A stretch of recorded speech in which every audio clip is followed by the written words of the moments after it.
Ronald, looking ahead, what emerging technological innovations in coating materials or release mechanism do you expect will redefine the CRF performance in the next decade? If you look to innovations from our perspective, our R&D department is working in many directions, but the most important one actually for the coming years is to come with coatings which degrade faster in soils. And that's something what is very specific at this moment for Europe, where new legislation will come in 3 years' time, to be sure that no trace of coatings will stay in the soil. So ICL has been working on this already for many years, over 15 years, to develop these technologies, and soon we will come also with introductions in this direction. And our new technology, which we will bring, is already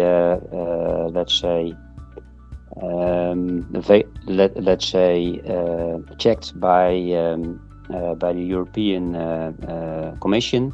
So we know that this will be approved under this new legislation, and in 3 years' time we will be ready to introduce it all over Europe. I see that the European Union has a sensitivity and at the same time the regulation about the environment, and I am impressed how ICL is responding to such kind of sensitivities and at the same time regulation.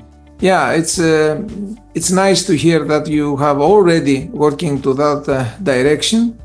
And now I'm turning to Tanguy.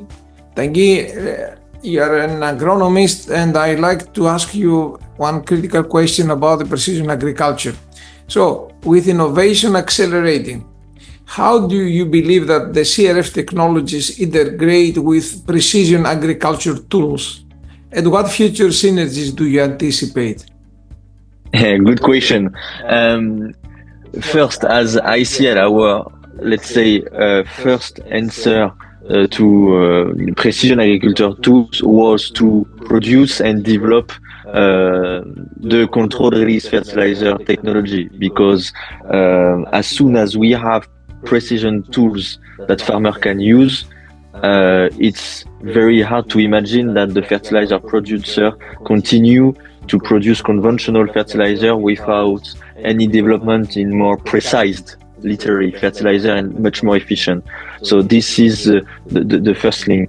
The second one, and I can give you a practical example directly from our own precision tools, is we develop a tool to help farmer to position and use better our CRF.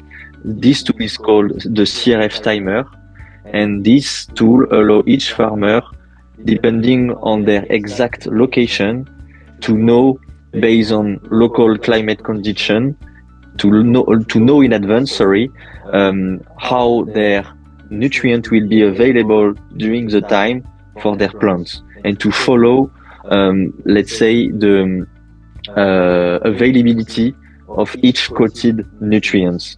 And in this way, if we can imagine what kind of synergy we can anticipate, with this kind of tool, a farmer can also connect this data to another more precise climate data on, let's say, for example, climate station that they can have. They can connect also all these tools together to make in advance a fertilizer application map, to gather all this data and be even more efficient in the application. So this is the kind of synergy that we can anticipate in the future, definitely. Thank you very much about this. It's critical to me. I really understand about all the goals that we have from 2030 to 2040, and it's quite interesting what you say.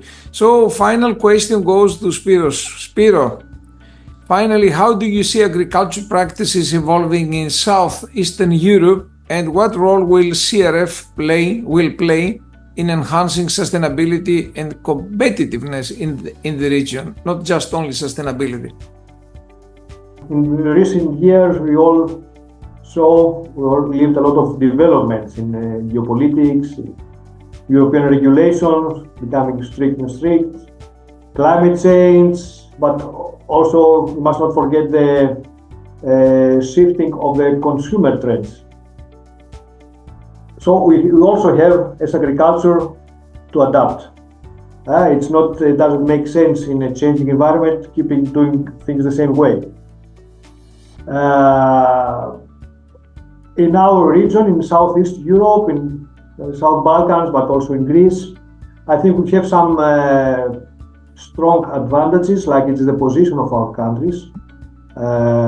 It helps a lot, but also we are very close to where all the technologies are developing, West Europe, to all the countries where all the knowledge is coming. And we have the advantage to easily absorb new ideas and new technologies.